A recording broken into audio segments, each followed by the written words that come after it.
Mga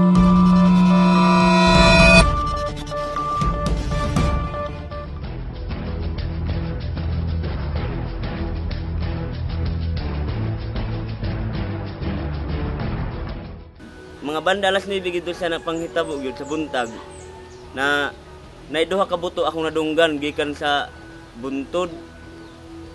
Taw-taw ato gi mo na tong kuan gipaarakan na gyud mga kuan. Di pa na ako tino kung unsa nga mga pusil ang gipanggamit. Pag tanaw na ako sa buntod na mga tao didto, wala ko kasur kung unsa bay kuan sila mga sanina kay tuod kay nangatamburan og sagbot ang ilang kuan. Kung naka-uniform ba to sila, unsa ba to sila nga maggrupuha? Nya mao na ka. Pagka dungog na buto-buto, na po'y nakasinggit nga si makinit siya na yun na sambahan og bala.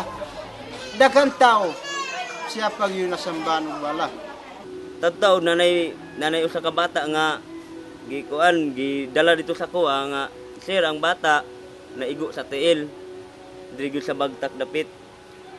Mo nito pag-undang og buto-buto kuanan ako mga tao nga sasapatan nyo paingon kay didto ang pabor nga dili gyud ta mga igo sa mga bala. Ang mga bata lagi sir, diris dalan guyod-guyod nila ay perting ila ka lagi mga bata mga tigulang na mo nangaligid sa pangpang abot sa pa. Nangaligid yun ang mga tigulang sa abinamog di nakaabos baryo.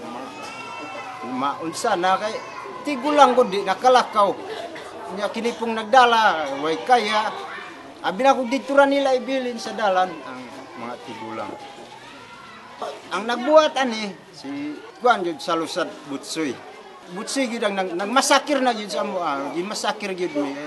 Wala may kuan unta namo, wala sala namo sa iya.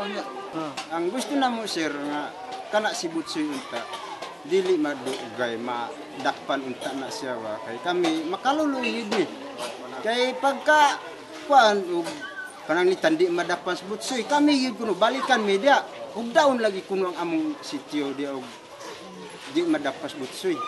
Hinipol mi sila kumbat pa kalo sundalo lagi sila di takato nga ingon nila magatra ang nagpatay sa inyo adili unto sundalo gyud na di masakir gyud ni ang among pagtuo sir.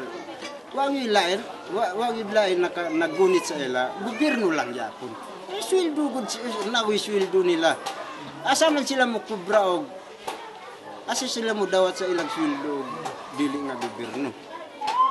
Hitabo panghitabo di sa San Fernando kay kini manggod silang si Butsoy. Siya gyud ang responsable sa pagpamatay diha sa San Fernando tungod kay una nga naitabo ni adtong 2012 nga gipatay nila si Kapitan Jimmy Ligoyon tungod kay pag siya ang hingpit nga nagadili sa minahan sa pagpirma sa minahan diha sa Kiranggol ug mao kanay hinungdan nga gipatay. Ikaduha tungod kay si Dato Asang Aranyo dili pud siya mosugot nga minahon ang ilang area ug mo pud kanay hinungdan nga ilang gipatay diha sa iyang kaugalingong balay nga diin naapil ang iyang ikaduha nga asawa. Ug ikatulo sa pagkakaron kini nang nahitabo dinhi sa among komunidad diha sa sitio Tibugawan kagahapon nga adlaw nga sa diin pagpamataka na lang gyud nga pagpamusil ni Butsoy sa ako mga tawo nga sa diin wala gyud kini igo nga mga basihanan nga ug unsay mga sala nga sa diin makitaan nato nga diha sa among komunidad number 1 nga target sa San Cristo Mining ug Apex Mining